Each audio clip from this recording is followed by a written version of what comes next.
state oil company for Nigeria, the Nigerian National Petroleum Corporation, NNPC, has picked 16 consortia for its new crude for fuel swap contracts for 1 year, starting in August. A report from Reuters listed the consortia to include major Swiss trading firms Trafigura, Vitol and Mekuna, oil major Total, as well as large Nigerian traders Sahara Energy, Wando, and MRS Oil.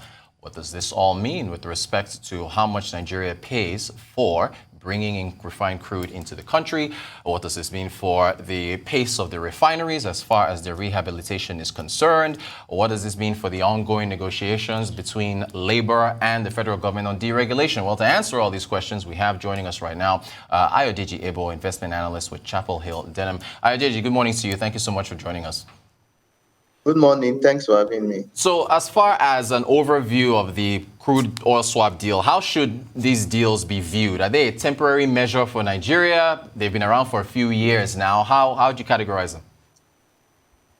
Yes, I think we need to find a way to see how we want to quickly get over this, because typically what the deal is all about, the swap deal, is that we're giving crude to someone that would have promised us based on an arrangement, and will give us the petroleum products.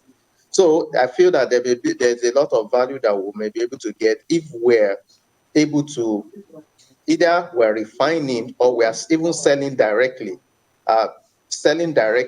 in the market than just having it as a swap arrangement, because it's typically the major area where you really may not really understand in terms of what quantity do you swap, what quantity of crude do you swap for the petroleum product, especially here, more of our consumption is more of PMS. So we believe that there needs to be a focus for us to be able to get more value for our products and also earn more revenue from this product. The swap deal, which I think, yes, is an arrangement that there's been a lot of savings from it compared to the old arrangement. But we believe that this oil swap deal needs to we need to sort this out as soon as possible in terms of looking internally and seeing how we can produce and not depend on the swap arrangement.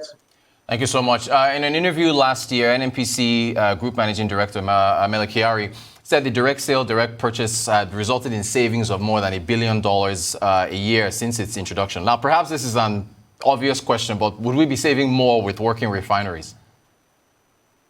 Yes, very definitely we'll be able to save more because when you look at in terms of the value chain, it means the outflow or leakages would also be curtailed. So and it also limits in terms of our exposure to fluctuation in prices. So I feel that if we need to focus on having our own refineries, yes, I know there are a lot of licenses that have been issued for the modular refineries. We don't know how much in terms of the production they are able to achieve so far now, and there needs to be a deliberate effort. While we know the Dangote refinery, which would solve once it comes upstream, will solve a lot of major problems in terms of importation of PMS. And if we're able to resolve that, even for the CBN, would also take a backseat, feel a bit relaxed, because when you look at the demand for FX, in terms of the total FX, you would discover that it's also a major portion of it. So there's a need. It's going to be an overhauling those processes, and that would have a major savings for Nigeria beyond the savings for the direct sales method. The $1 billion that the NNPC MD has claimed that they are saving, I believe that there are a lot of other savings that we can make across the value chain. Great stuff. There's also been comments about the level of transparency of the direct sale, direct purchase program. What do you make of it? Can the process be more transparent, or is it transparent enough as it is? Okay, I think based on what I understand, based on the process, there's always the bidding process where you submit the expression of interest. and before eventually select those that emerge as successful. Maybe the process, maybe what may in terms of maybe the unveiling. I won't want to speak much into that because I'm not really involved in terms of that process of unveiling how they emerge as the winner, and in terms of also the criteria, if it's really very explicit, such that even before submitting your bids, you should know whether you have that chance of emerging as one of the winners. Thank you so much. Labor unions have said refineries should be fixed before the downstream sector can be fully deregulated. What do you make of their argument as far as the deregulation debates, negotiations are concerned? So I think in my view, yes, the labor union are fighting for the right cause, also for the masses. But if we look at in terms of the subsidies, who are those that are benefiting from this subsidy? Is those that can even afford to buy the car, afford to use generators that are benefiting from the subsidy. So while there needs to be a focus in terms of ensuring that we have a working refinery in Nigeria, so that in terms of cost of PMS would also be reduced, we need to also understand who benefits. And when you look at, based on I think there was a letter that the NNPC sent to the Accountant General in terms of where they currently, through under recovery, that they paid for the subsidy.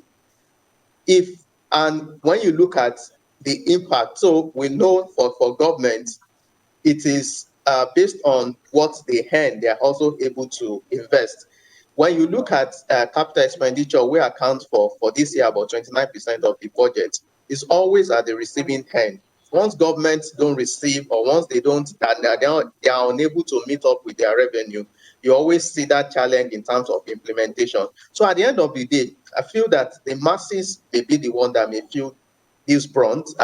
And when you also want to look at it from the acclaim number for consumption, we may actually be supporting or subsidizing neighboring countries in terms of their usage. So I feel that they may need to sit down and look at this critically, why they give a mandate and timeline in terms of when refineries should work or should be functional. There also needs to be that consideration in terms of who benefits from these subsidies, so that we don't shoot ourselves in the foot. Ayodeji Ebo, investment analyst with Chapel Hill Denham, thank you so much for joining us to talk about the crude oil swap deal. Appreciate your time.